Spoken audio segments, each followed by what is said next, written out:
actors have a chance to talk about themselves and their careers. Join us now for the next hour as we explore the marvelous industry of acting through actors and actresses from today's exciting show business world. And now, here's your host, Ron Brewington. Hi, everybody. I'm Ron Brewington, and welcome to the Actor's Choice. The Rifleman.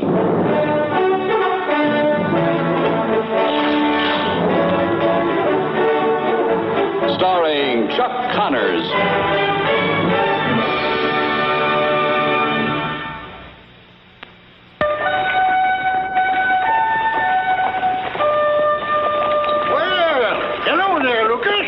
Oh, hello, Mr. Hardiman. Who's that fellow you got there with you?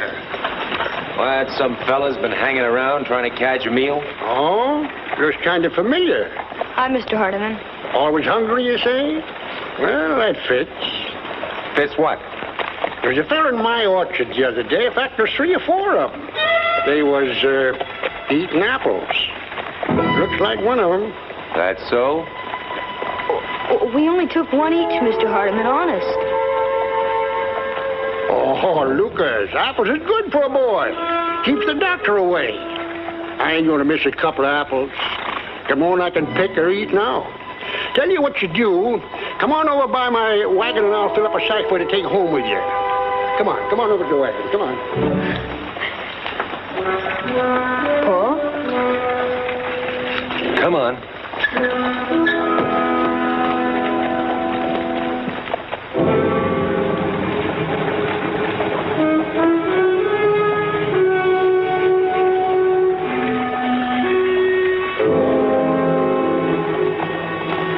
Mark. Well, see you, Lucas. Thank you, Mr. Hardiman. Mr. Hardiman sure is nice. You just see you don't take anything ever again without asking first. Oh, I won't, Paul. Good.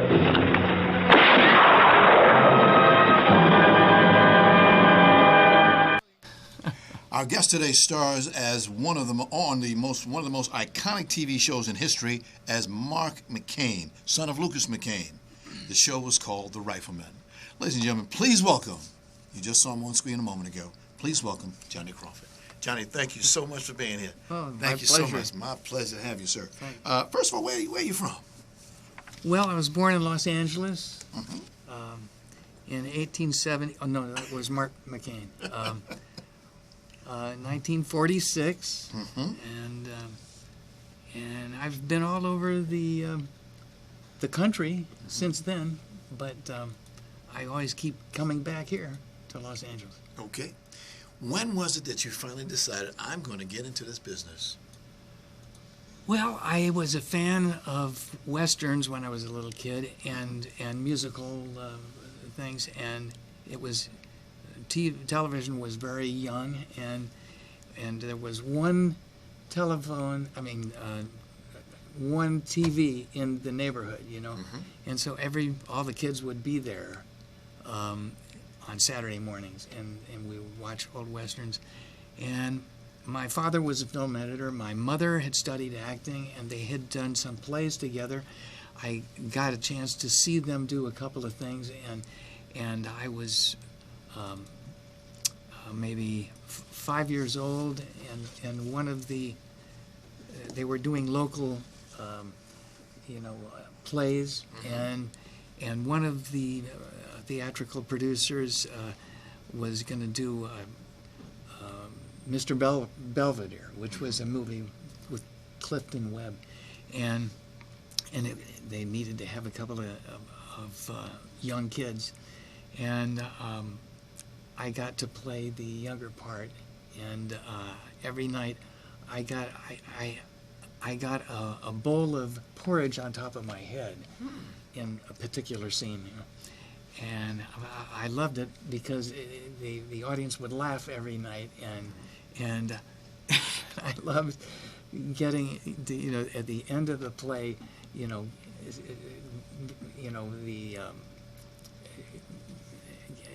standing there with all of them taking a bow, Yes. And I didn't get many offers after that play, but I was bitten, and Bug bit you. yeah, Yes. and my Sunday school teacher actually turned out to be a Hollywood agent, and she started sending me on auditions, and the Mouseketeers, Walt Disney was looking for kids for the Mouseketeers, and I was studying dancing and fencing at the Falcon Studios here in Hollywood, and I was very excited driving onto the lot at Disney Studios for the audition, but then I saw all these other kids trying out, and they were so clever, and I wasn't secure, but before it was over, I got to. I messed up on my dancing, and my brother and I did a little fencing exhibition, and they liked that. But then my grandmother insisted that I do my imitation of Johnny Ray, who was a very popular singer at that time. Yes. And his big hit was Cry. Cry. And on the other side of Cry, The Little White Cloud That Cried. And later on, when I was recording for Delphi, I got to include Little White Cloud That Cried on my first album. And I was a big fan of his. I met him late in life, and he was terrific. Now, you were one of the original 24 Mouseketeers. Yep. There were 24 of us. And I was intimidated by the talent around me. Everybody was quicker on learning the routines than I was. But they kept me on for the first season because I could sing. And I loved that experience. I was disappointed when they didn't pick up my option, but my agent was terrific. She went to work for me, and every day almost, at least once during a week, my mother would be there waiting for me, and they would let me go early. And we would go to MGM or Columbia or Warner Brothers, and I would audition for things. And I eventually got a role for a Lux Video theater production of Little Boy Lost, and it was a live production. It was very exciting rehearsing that and doing it, and that got me going.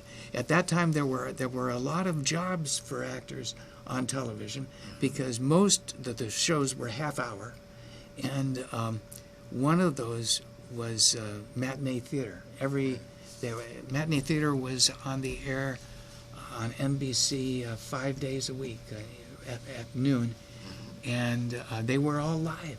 We rehearsed for 6 days, and the seventh day we were on the air, and we were doing a 1 hour play. And I did 15 of those, and other episodes, episodic television. I see. So this is, you were talking 1955, 60, 56, somewhere around in there? Well, yeah. 55 was the Mouseketeers, and then after Little Boy Lost, that was 56, March of 56. I turned 6 that month, and then I was off and running, and I loved it. But I wanted to, I had done like over 50 different episodes of different shows, but I wanted to get to do a series so I could work with the same crew and have a family and have the same teacher, all the time. And that finally came along with The Rifleman. All right. The role made you famous forever. You think? I know.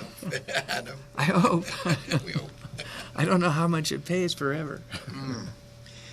What was the first year like for you on the set? You're working with all this guy, this big tall fella, Chuck Connors. Chuck Connors was terrific. I remember my second audition for The Rifleman.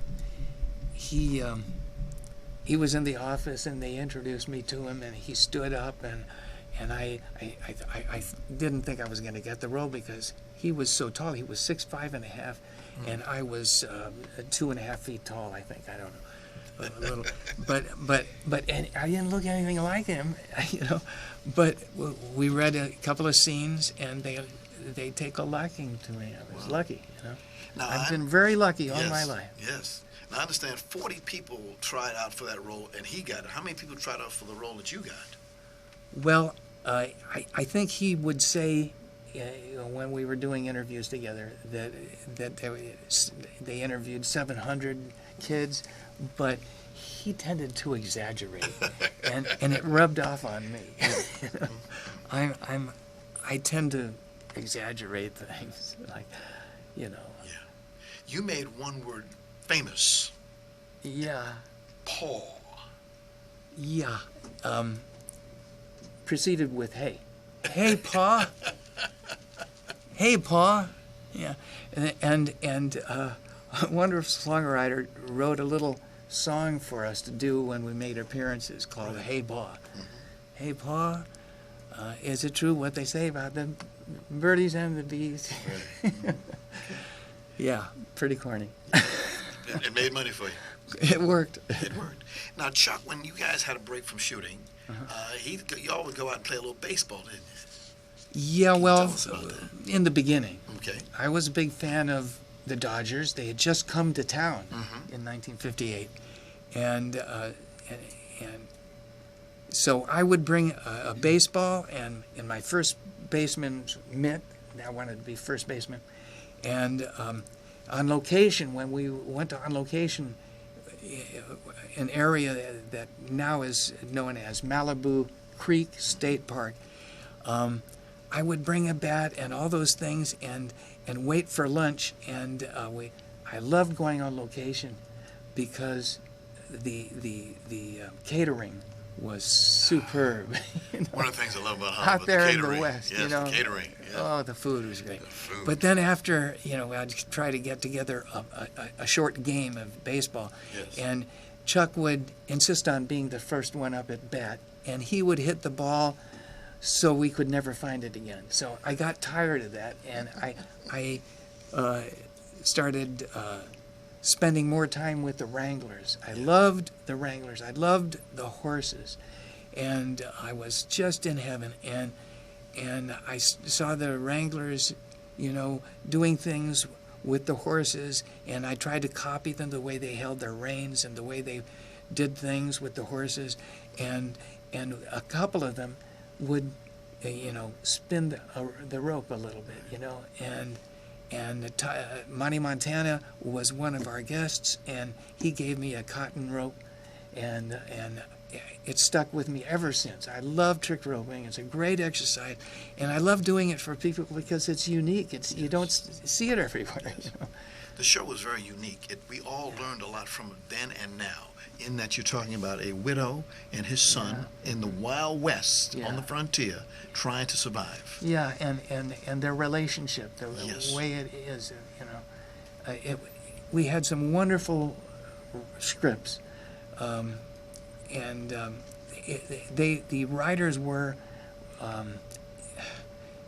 they had something unique to work with, you know, and they came up with some great situations, great scenes, and they were really pros, and I was so lucky to be part of it, you know, because it was a sweet show, in spite of the fact that he, you know, killed somebody with almost every episode.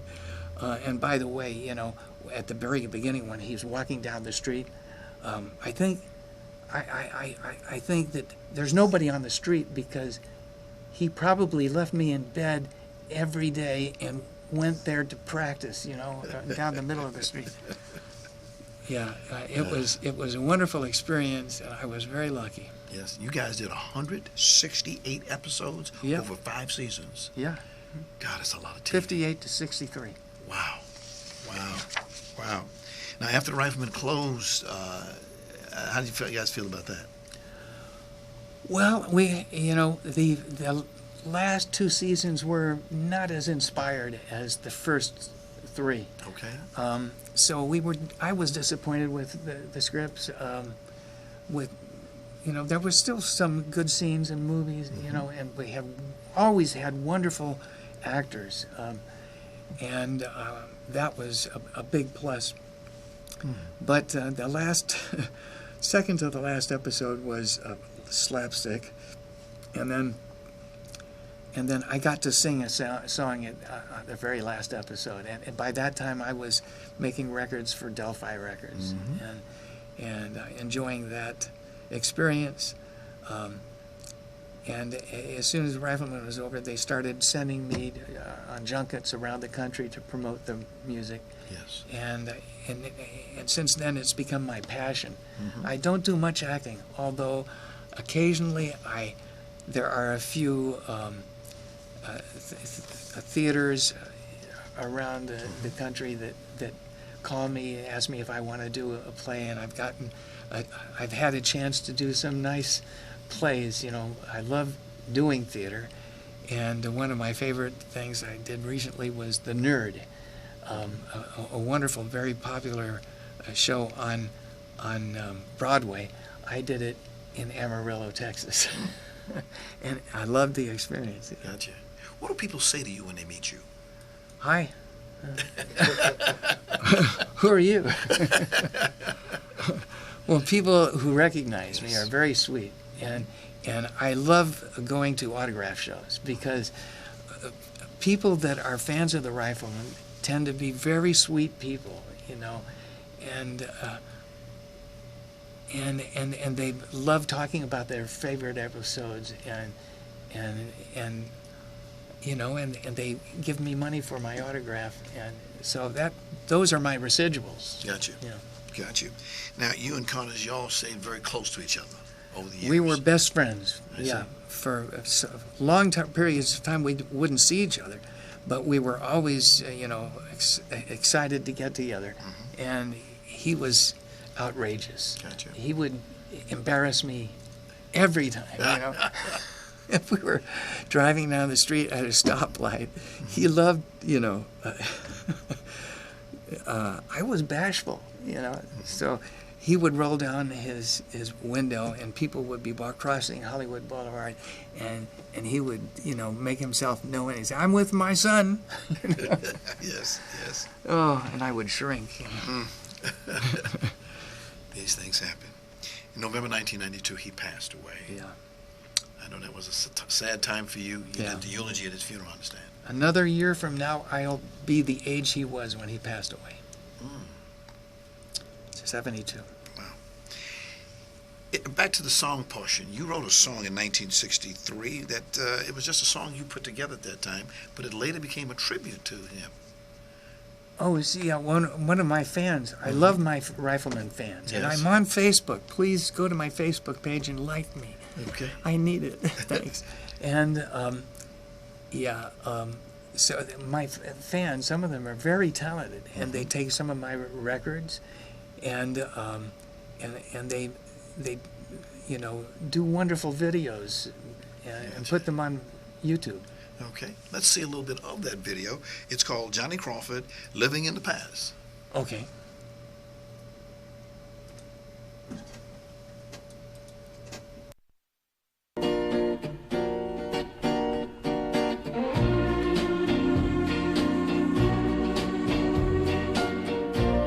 It's been a million tears ago since you even said hello. Yes, our love was never meant to last. They tell me it's an empty chair, but I can see you sitting there. And though it's foolish, I'm living in the past. The future means nothing to me, it seems, 'cause I still hold you in my dreams. People say I'm just playing a game, but to me, it's all the same. I guess it's wrong to live a lie, but I just can't let our love die. So I'll go on.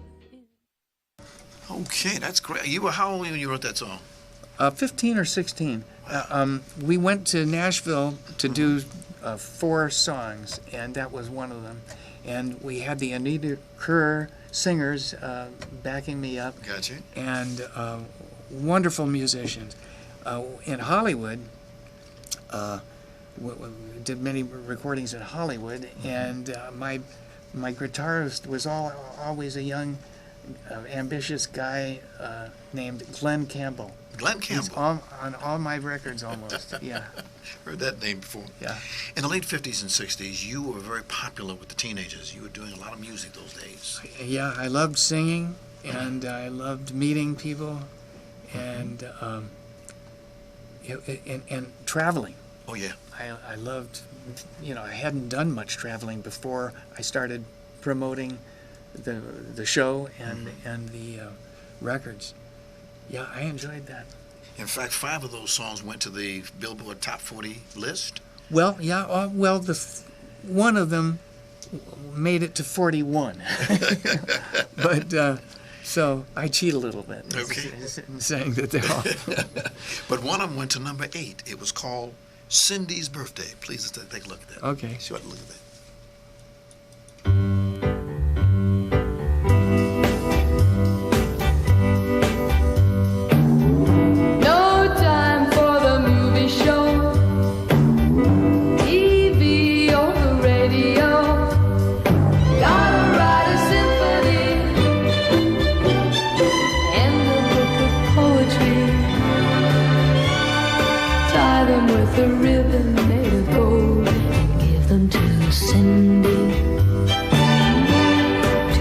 Cindy's birthday.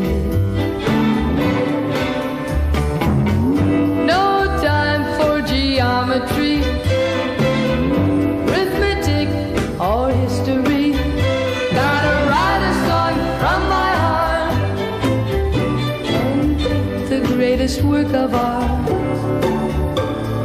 Tie them with a ribbon made of gold and give them to Cindy. It's Cindy's birthday.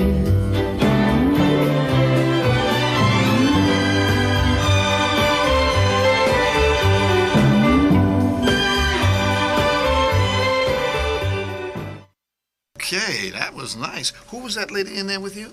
Victoria Principal. From Dallas. Before Dallas. I'll be blessed. Yeah. It was in a movie called The Naked Ape. The Naked Ape. Okay. And I was the Naked Ape for a moment. Yeah.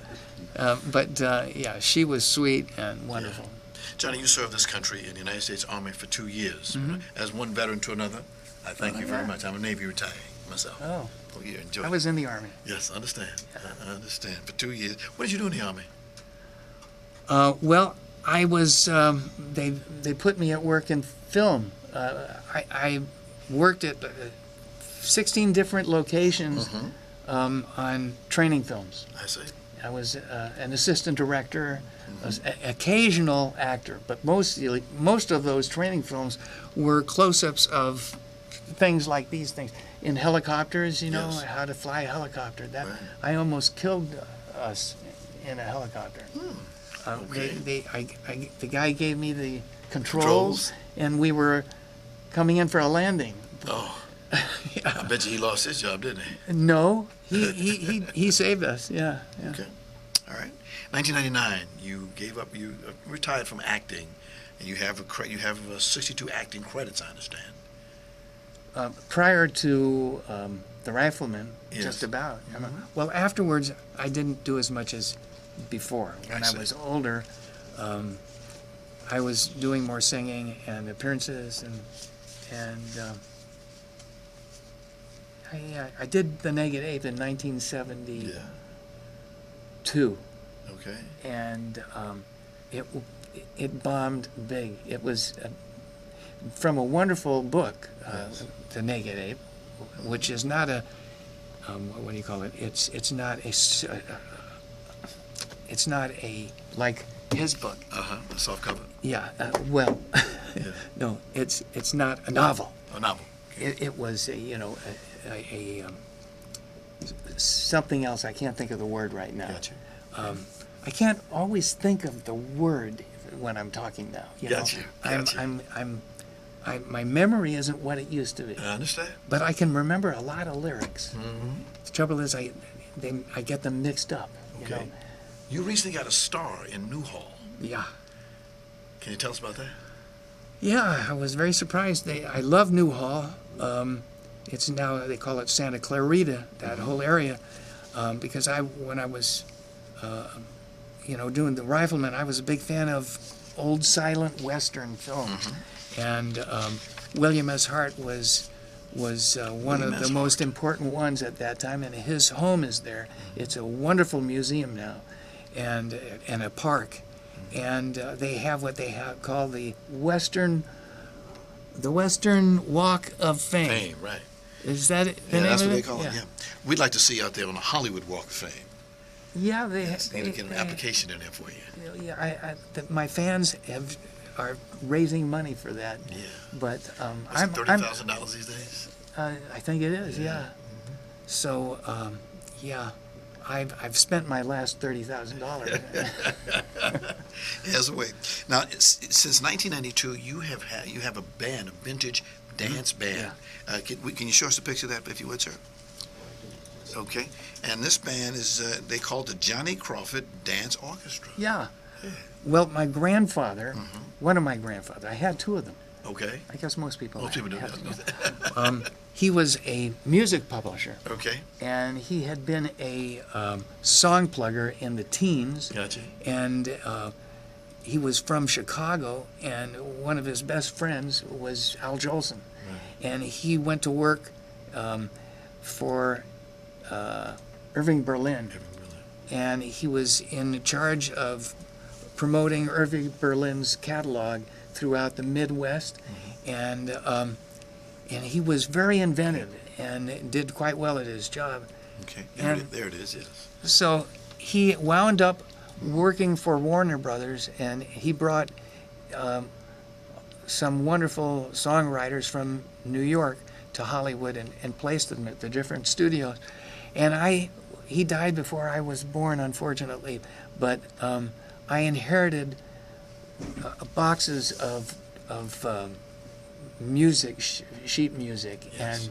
and a few orchestrations, and I loved, and I inherited these old records, dance band records from the 20s and early 30s, and I would play them when I was 5 years old. I learned how to play them on the Victrola, and I loved that music, and when I was recording, for Delphi, I wanted to do those songs, but they wanted, they were too old, but I've always loved those songs and those records. The orchestrations were very, peculiar to that period, and in movies they often show those that are period, they often the arrangements are not authentic to the original arrangements. Right. So it's been my luck to be able to put together musicians who enjoy playing these orchestrations in the early 20th century. Selling sheet music and band arrangements was a big business. Oh yeah. And in all the department stores, you could buy a tuba, and every Macy's, all the instruments were there. And if you were a musician who could sight read arrangements and play more than one, and do it with more than one, like a saxophonist that could double on violin, you wouldn't go hungry. You could be anywhere in the country and find a job. Wow. Johnny Crawford, how would you like to be remembered, sir? Standing up, or on a horse. On a horse. On a horse, yeah. Well, you are a part of American history. We remember you well. We thank you for taking the time to come down today. I'd like to bring you back again and talk a little bit more about your career. But we have a young man who's coming up next that we'd like to talk to. I understand he's your publicist. We'd like to greet him. Ron Irwin. Ron Irwin, yes, indeed. Yeah. Well, thank you very, very much. You're very sweet. Thank you. Every time I turn the TV, I said, I met that man right there. God bless you. God bless you, sir. Thanks. My next guest is a theater critic. He also wears many other hats, that being a film critic. He's an attorney. He's a publicist. He's an author. He's a radio talk show host. He's a former U.S. Marine, and he had some service in Vietnam. And yeah, he's a real nice guy. Ladies and gentlemen, would you please welcome, I like his first name, Ron Irwin. Ron, hey, thank you so much for being good here. to see you. Thank you, Pleasure. Thank you, sir, very, very much. By the way, when I first, people need to know how I met this, real quick, I met this gentleman. I like to go to plays. He goes to plays all the time. And we were at a play, recently Ted Lange had a play of the Odyssey Theater. Great show, too. You go, great show. And thank you for writing a great review. You wrote a wonderful review. He didn't give me a choice. No, understand. No, he did such a great show. I had no option. I had to write a good review. I understand. He earned it. Yes, he did. Yes, Okay. he did. And there was this gentleman, that would be you wearing this hat that had Marine insignia on it. And me being a retired Navy man, I got to talk to that young man. And I walked over to you and I introduced myself, and you told me, my name is Ron. I said, well, my name is Ron. There you go. And that's the rest of it. That's how that happened. Yeah, and well, as we know, the Marines and the sailors like to jib each other, but at the end of the day, we work together, Yes, right? we do. Yes, we do. Take care Indeed. of business You as say needed. simplify, we go Navy. We do it all. We do our thing. Yeah, please go. Nick. What made you become a theater critic? Actually, I can blame one of the guests in studio today, who's not going to be, as would put the fear in the hearts of many parents. At the age of about 9, my little daughter came up to me one day and said, "Hi, Daddy, I'm going to be an actress." I got, "Oh, really? In L.A.? How unusual." And so I started to pay much more attention to things which I had, around all the time. But suddenly I thought, I've got to do everything I can to help my daughter. And one of the ways was to get to know more and more people that are involved in the theater and acting and whatever. And my background in law and whatever gave me the ability to be critical, obviously. And so I started writing reviews, and people seemed to enjoy them because they would publish them, and it just grew from there. Right. And so that was it. And now I can't quit. Right. Now I'm doing 3-4 shows a week, which is actual real work. But it's a lot of fun, and I've really gotten to see the whole theatrical world in an entirely different way. Because you get to meet the people, you get to see what goes behind the scenes, you see the enormous amount of work that goes into it. There's a huge misconception about actors, as you know, and they're some of the hardest working people on the planet. They love what they do. They have to. Of course, yeah. You can't possibly do that. I mean, you imagine a Broadway actor like a Lin-Manuel, 8 shows a week, the same show. And he's doing it over and over and over, and all the other performers on stage, and the musicians, and the tech people, and everybody. And they're doing the same show 8 days a week, and each one has to feel and sound and look fresh and energetic and lively. Most people can't do anything 8 times a week that way. So it's an extraordinary experience. But for the money that we're paying to go in and see a show like Hamilton, well, that's true. Maybe you are doing that. It's coming to the Pantages in L.A., and I've already talked to their PR people because I wanted, front row, center. Yeah, of course. Yes. And they are still laughing. Get in line. Yeah, well, maybe we'll put you in the bin for drawing later. Because I understand some tickets are $1,500. They're doing a special event of it in New York right now, where some of the seats are going for $100,000 per seat. And for that, I think Alexander should show up personally. Yeah. For that kind of money. But what are you going to do?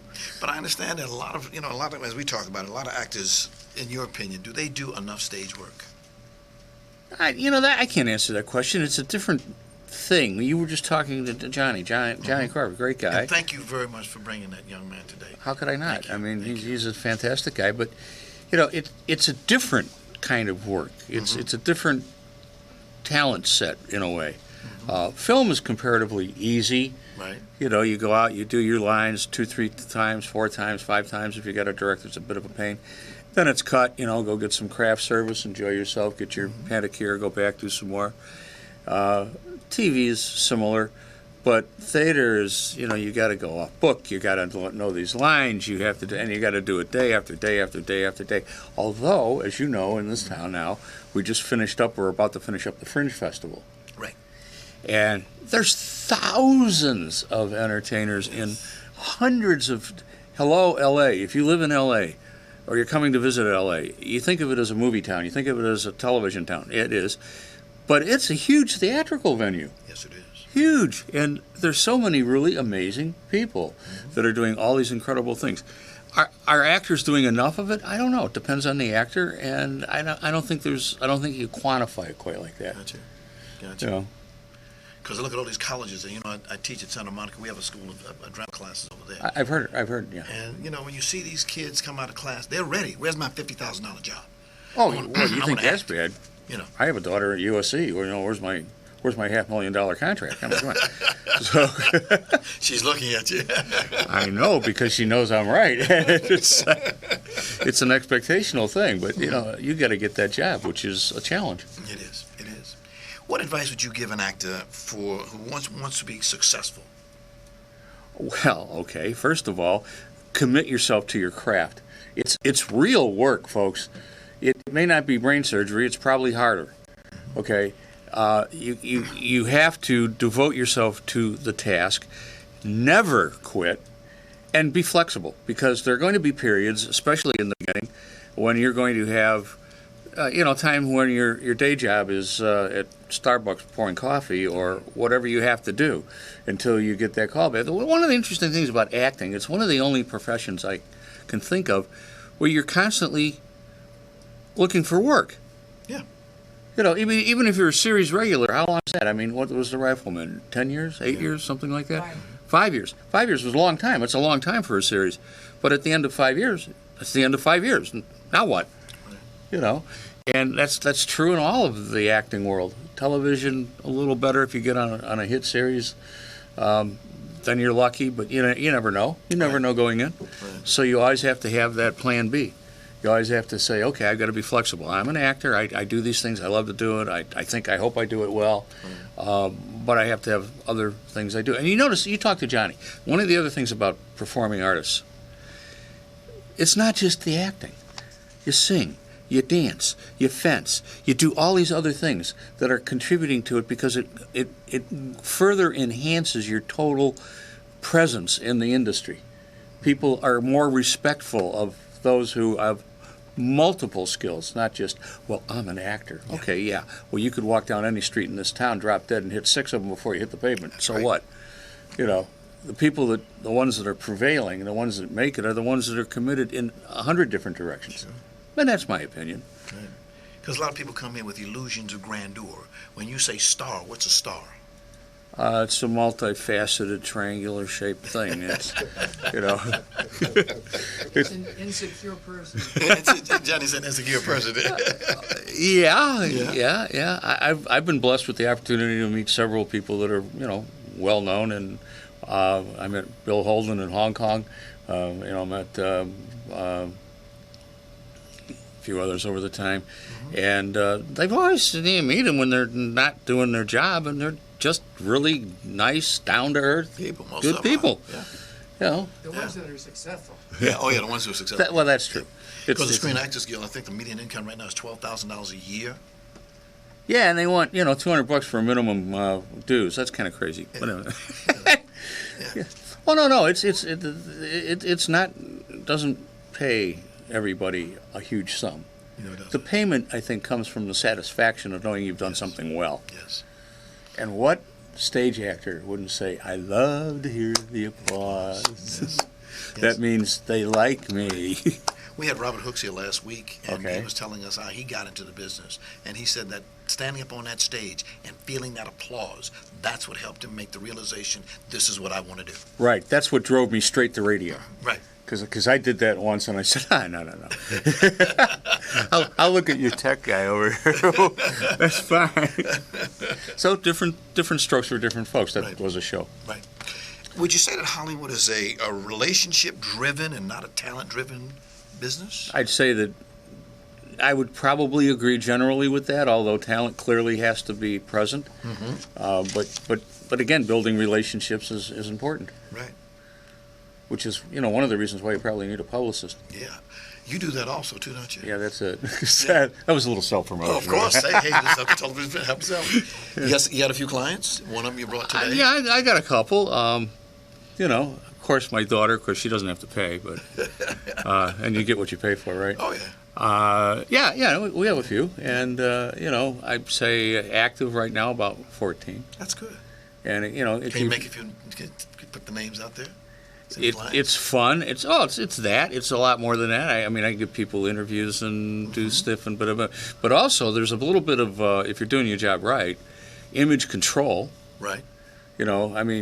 Just think of some of the people that could use some image control. One of the first people I interviewed on talk radio in L.A. was Mel Gibson. He was a young kid at the time. He'd just come from doing something in Australia. You may have heard of it, and he was fine right up until he started getting mouthy with some cops in Malibu, and he needed a better publicist, because if I had been his publicist when that was going on, I would have said, pack your bags, go to the Outback for 6 months. When you come back, people won't even know what they're talking about. Yeah. But oh no, there are times when any human being human, can err. Yes. And what you don't really want to do is, I've heard tell that it's been said that there's no such thing as bad PR. Right. Really? Ask Bill Cosby. Yeah. Yes, there is. Yeah. And you got to, and when it happens, not to that degree, but when it happens, you need to help spin out of it. You need to help put the person back on. Exactly. That's a part of the job as well. Right. Creating that image. Writing press releases. Writing press releases is part of it, yeah. But press release has to be written in a way that there's, it's press release or news release, and the media's got to say, who cares? Right. Why do I care about this person? Well, that's my job is to give them an answer that they can live with. Call them gatekeepers, huh? Yeah, okay. Yeah, we'll call them assignment editors or City News or, places like that. I like City News. It's a unique service. City News is wonderful. Right. They're a local version of AP, right? Right. You did a great job, by the way, with the press release you did for your client. Really appreciated that. Well, you were there. We got you, you're the host. You got to be involved. And that's another thing, too. You take a look at press stuff. Some of clients that I've had, they'll say, well, I'm the star. It's my movie. It's about me. I say, look, it's a group thing. Right. It's helpful if we talk about the group and not only you, because it actually adds more depth and it's going to get more coverage. But some people's got a little ego issue that gets in the way. Oh, yeah, that ego. Yes. You're an author. You also write books. Here's one that you wrote. Yeah, I did. I'm guilty. Yes. Live, Die, Live Again. Yeah. I read most of this book. Did you? Interesting. Really? I learned a lot of things about you. Yeah. I ain't gonna tell nobody to go buy the book. How can people get a copy of this book? You can get it at Barnes and Noble online. It's all online. Amazon, Lulu.com. Okay. And you want to know real quick about that book? Please. A lot of craziness. Live, Die, Live Again. 3.5 years ago, I managed to drop dead, which was extraordinarily inconvenient. The medical people actually got the heart going again, got the lungs going again. It took me 26 days. I got out, lost 160 pounds, live again. Yeah. But at the end of the book, if you get to the end, it's a love story. There's no stronger sensation of love than being in your coma when you can hear and feel, but you can't respond. And you've got those ladies over there, grandchildren, your wife, your others that are there, and you can just feel that love energy. Yeah. That's what makes you want to live again. Yeah. You've been married how many years now, sir? It'll be 32 in October. Who's counting? Not me. The wife is probably going, they don't need lawyers. Here's another book that you put out. Yeah, this is a novel, and it's a fun little book about two kids who both want to be in the entertainment industry. Yes. One is an illegal immigrant. Uh-oh. We know that's becoming a big buzzword now. Oh, yes. And one's a local. They ultimately make it, but there's a neighbor who has certain issues with people of different racial backgrounds. Okay. And right after the one kid makes it as a recording star, gets ICE to give him a 30-day warning to get out or get arrested. Yeah. And they overcome. So that's part of the story. Good. People need to read these stories. They learn something about it. I guess. Here's one. I like this book. Oh. Hollywood Stage. Hollywood on Stage, a critical review. This is just basically some of the things that I've experienced over the years, writing reviews, and some of the people I've met, some of the shows. Yeah. And just really also in bringing people to the realization that there is so much stage in L.A. I mean, who knew? Right. Who'd ever think? Who knew? And any places, any in the back of a restaurant, you never know. Right. You never know where you're going to find a stage. Right. Ron, I hate to ask you to leave. Well, it's happened a lot. It's okay. I'm used to it. We have a surprise guest that we want to I know you do, and we need to get definitely you a major improvement and over Johnny here back right now. again. We need to get you guys back again. Anytime. Please do come back. Like I said, I love your name. Thank you. And I'm glad I met this guy. And y'all can get the books at lulu.com or amazon.com. Take care, Ray. Thank you so much. Thank you so much. We have a couple of folks here in the house today. This is a very sad occasion. For those of you, okay, let me just wait a moment till she comes around and has a seat. Please have a seat, my dear. Welcome. Hi, how are welcome. you? This is LaToya Jones. She is the granddaughter of a gentleman who passed away over the weekend. His name is Bill Jones. Can you put up Bill Jones' picture for just a second, sir? Okay, thank you. Bill Jones was a celebrity photographer. He was a favorite of many, many celebrities, including Halle Berry, who, and I can remember, there's Bill, there he is, there's that fellow, there's that smile. It gets a little interesting here because Bill was a close friend of a lot of us. When he was involved with a gentleman who hit him upside the head and almost killed him several years ago, we all stood out in front of the hospital. I stood right next to Halle Berry, and we held cameras of candles praying for this man to survive. And only through the grace of God did he survive. He would come to events. I've been on the beat many, many years. He'd be there. He'd been there for what, 50 years? Yeah. Over 50 years. Over 50 years. Yeah. He opened the door for a lot of people. Would you say? Well, yeah, he opened doors for his favorite, of course, Halle Berry. She was one of his first subjects he used to shoot when she used to do the Hal Jackson Talented Teen. Oh, yes. So he used to photograph her when she used to be a contestant. Yes. For that. Yes. Another one of his favorites he used to photograph was Jada Pinkett. Yes. She, too, also was in the Talented Teens. Mm-hmm. Also, I remember seeing her compete a couple of times. So, Denzel, he just helped push a lot of positive images out there to Hollywood before all of this, what do you call it? Before a lot of the media turned more, what do you say, scandals. Okay. Yeah, okay. before scandals started coming out. Okay. You know, they say you get in life, there are two times when you really get to know someone. One is when you live with them, and the other one is when you work with them. And we worked with your father, your grandfather. He had a book out, Hollywood in Black, through the lens of Bill Jones. This is a lot of pictures that he took during his time that he was on this earth.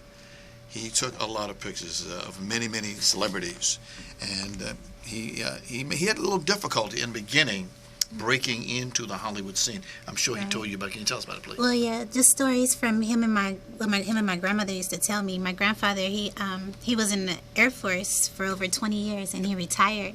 And the whole time he was in the service, he always had a love for photography, and he used to throw. I remember where they were overseas. I would see pictures with my mother and his daughter. He had 3 daughters and 1 son. All his daughters were gorgeous, long legs. So he used to throw fashion shows on base and get all the people, the military wives and husbands, to join in. He'd throw skits, and they have their own thing going. And he would do the photography, and he also modeled. So, and then when he was stationed. I'm sorry. Okay, that's okay. He was stationed in overseas, and that's when he started taking his photography classes. Yes. And then when they finally moved and settled to Los Angeles, he went to Cal State LA and finished up his photography. And then he was also an accountant for Swinnerton and Wahlberg. So a lot of people, they think that you could just get through life just doing photography, and they thought, oh, he's a rich man from photography. No. Some of those pictures only would sell for like $8. Maybe they'll be $1 million now, but back then they weren't much. he always showed his family and everyone how to keep a steady job, have your career, always have backup, always have retirement. It's not about just hustling. A lot of the millennials now think you just can hustle. We just be photographers and it's digital and everybody could take a picture, but he was... They can make you $20,000. That part. Right. But he was around when photography was real, when you could get a whole roll of 34 exposures and then you have to put it in a solution and let it come up and every single exposure will come out right. But now you give people a picture, oh, that's not right, let's do it over. Or let's fix this, and they edit it, and that's not the art of it. So it's lost its art for one, but he's the granddaddy of photography. So he was there where he got the celebrities looking right without having to touch how they actually look.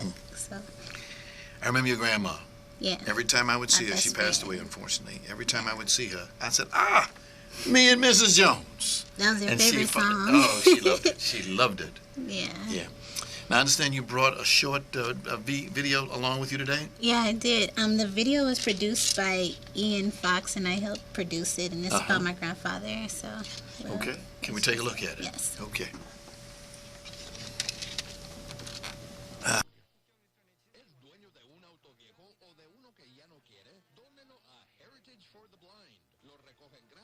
Anniversary of the Civil Rights Act. The passage not only transformed American society, it also transformed Hollywood and American film and television industries. There to capture the story of progress and achievement was legendary celebrity photographer William Benjamin Jones. At the age of 80, Jones is a living example of what a man can accomplish if he focuses his head, his heart, and his camera. Born William Benjamin Jones in Mansfield, Ohio, he attended Mansfield High School. After graduation, Jones was accepted into Ohio State University. However, soon afterwards, he decided to put his studies on hold and joined the United States Air Force. He developed a pen-pal relationship with Miss Reva O'Cheer, a woman who he had met at church a few years prior. They were joined in marriage on January 7, 1956, had 4 children, Bill Jr., Michelle, Natalie, and Nina. Bill became interested in photography while stationed in England and began his studies at the London School of Photography. It was there that he snapped his first celebrity photo of Muhammad Ali. After 21 years, Bill retired from the Air Force. He settled in Los Angeles, where his brother lived and where the stars lived. He attended California State University and received a degree in sociology. But Jones wanted to make a living as a photographer, which was a lifelong dream. He started working on Right On magazine, and after a few years, moved to freelance for Jet magazine. Bill was making his mark with his camera. He was known for capturing positive energy of everyone he shot. He treated his subjects honorably, and they responded greatly, seeking him out at events. They posed for him voluntarily, and soon he became one of the most published celebrity photographers on the Hollywood scene. He covered award shows, movie premieres, and other star-studded events for the magazine. He is well loved and respected by his peers. Many of his favorite subjects credit Jones with photographing some of the most important photos in their career. The walls of his home, where he still resides in South Los Angeles, that he shared with his wife for 50 years, is covered with his work. His career almost came to a halt in 1996. While washing his car at his home, he was brutally attacked by a neighbor and lapsed into a coma for over 3 weeks. Halle Berry, a good friend of Bill, held a vigil outside King Drew Medical Center. When he awakened, he didn't recognize anybody. He couldn't walk, talk, or eat, but he was aware of his Canon camera and what it meant to him. Bill spent several weeks in therapy. Most importantly, he dedicated himself to recovery, along with his wife Reva, who passed in 2010. My wife was an extraordinary person who taught me strength, says Jones, and recover he did, only this time shooting with his left hand. For over 50 years, Jones has crafted an extraordinary career, documenting some of the most important events in the history of Hollywood. William Bernard Jones is a jewel to the African American and Hollywood community.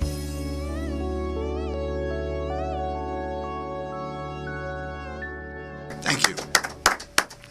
I recognize that voice at my twin brother, I believe it was. And thank you, Ian. Thank you. Ian Fox is in the studio with us today. He was here a couple of weeks ago, and he told us we had no idea that your grandfather was going to be passing. And I said I want to do a special show where I can bring a lot. I know about 4 top-notch celebrity photographers, and your grandfather was one of them. And I don't know what to say. Can you give us any idea about the funeral situation? Right now we're just in the process of getting the arrangements together. I want to give my family enough time to, get their plane tickets to get down here, and so hopefully I have the arrangements done before the 7th of July, so we'll have that situated. Okay. All right. The shock, first of all, a lot of us are still trying to get over the shock. That was the worst thing of all. I was at a meeting on Saturday over at the ERT, the Ebony Rhetorical Theater, and Ren Brown, who's the director, walked in, and he casually mentioned that we've lost another one. And I immediately called Ian Fox, and he confirmed it to me. Yeah. And it's not been the same over the weekend. We just try to do whatever we can do. Can anyone help in any way with any money, anything that you might need? Yeah. At the moment, the family does need a little help with just settling like some estate stuff. So okay. Donations would be greatly appreciated. All right. I'm in the midst right now with his foundation, getting his foundation together so that we could keep his legacy going. Yeah. And also I'm going to be working with the Dementia Foundation because that's what he passed away from. So we can give people some idea of what it's like to take care of someone with dementia and show that you have support also, because that was a really big. Yeah. That was from him seeing the strongest man in my life go to being the weakest and to really, really need us like that. That was kind of hard, but I'm happy he's in a better place and he's with my he's grandmother. With Reva now. Yes, he is. So I don't, Yeah. I can remember many times when he would try, after the accident, he would have difficulty, but he would have someone hold the camera for him. No, he held that camera and he would have us hold the clicker. He had another piece that he added to the camera for special needs, and so we would hold the clicker, and if we didn't click that button on time, he would holler at us in front of he don't care if it was Halle Berry in front of us or anybody. He would like, push the button. Right. So he was really adamant about getting his shots even when he got out. I remember that probably when he came home, I was only about 14, 15 when the accident happened, and I didn't have a driver's license, but when I was 12, my grandfather always woke me up early in the morning and took me to drive, and I was like, why, and I didn't understand, but that was just, he knew something, and so that was his way. My grandmother would never drive the freeway, so when he had his accident, I don't blame her. Yeah, I was 15 years old driving from our house to King Hospital, taking my grandmother so she could see my grandfather while he was in his coma. And so when he came home, I was outside washing. He gave me one of his cars, but I wasn't allowed to drive it at that time by myself, but he let me have it.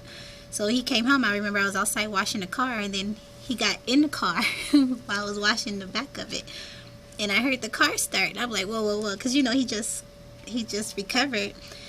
So he takes off in my car and he drives down the street, so I jump in my grandmother's car to follow him, and he just wanted to see if he could drive with that left hand, and he did it. So that's when he said, I got it, and he started taking himself back out again and shooting. And that should give anybody, any child, any older person that says I can't do this or I can't do that, just so much inspiration. He came out of a coma and just started his dream all over again and still getting those $1 million shots. So he was a really big inspiration in my life. What were some other fun times you guys had? Oh, we had a lot of fun times. My grandfather was a militant man. He was very militant. When I hear the Hollywood people say, "Oh, he's so kind," he was this. He was very kind, but he made sure that he showed me the toughest love he could possibly show me, and the most militant way of life. But I appreciate it because you need that right now, and a lot of people don't have those old school values. But I mean, the good times we had, we always took him and my grandmother would always take long drives. Sometimes we would go visit some of his family in other states. And there were fun times for me and my papa. He would say, hey, there's an event at a club. I know you want to go. So I would just drive him. We would go to the club, and he'd take his pictures and enjoy the pretty women giving him kisses all night. So, But we had a lot of great times, a lot of fun times. I was 8 years old, and he used to wake me up 10 o'clock at night because he had to have some pictures sent to Jet. Yes. And back then we were working with film. This was in 88, I'm sorry. And he woke me up at 10 o'clock at night, and I went in the bathroom. He turned the bathroom into a dark room. And he said, after I put this projector on this paper, you put it in the solution. So I was up probably till 3 o'clock in the morning. Then the next morning, I have to get up at 6. Every morning we go to his job sites with the Swinnerton and Wahlberg. Then he dropped me off at school by 8. So he kept me working young, too. Bill Jones will be not forgotten. Never forgotten. He'll be missed. But That's he won't for be sure. forgotten. LaToya, thank you very much for taking the time, particularly at this time, to come and talk with us. Oh, And thank you so much for having what me. did he say? I missed that. Oh, if anybody would like to donate, we set up the family has set up a GoFundMe account. Okay. So how do we get in touch with that? Okay, I should have had So this people out. can send a little something to help you guys out. This is like we say, the shock is there. We just haven't gotten over it yet. Yeah, he's been sick for a while. I understand. And so he gave us time. Yeah. And I respect that. He waited till I got there. I'm always late, so he probably knew I was going to be late. But as soon as I walked in that room, he knew it. As soon as I walked in that room, I put on Alicia Keys' song, Unbreakable. We listened to the whole song. Then as soon as Mercy came on by Marvin Gaye, I said, oh, this your song, Papa. And I said, give me a sign. Just tell me it's going to be okay. And that's when I felt him grip my hand, and he took his last breath. But I know it's going to be fine.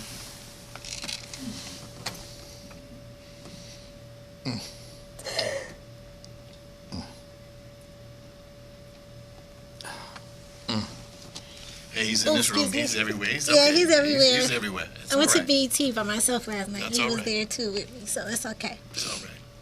Yeah, he'll be fine. So the GoFundMe is GoFundMe.com and it's /2BDQNYS, and that's the link. Can you repeat that again, please? Yes, it's GoFundMe.com 2BD. I'm sorry, QNYS. Okay. Well, I hope everybody will take notice of this, and please help this man out at this time, him and his family. Bill Jones. If you ever met him, you'll never forget him. We'll see you next time.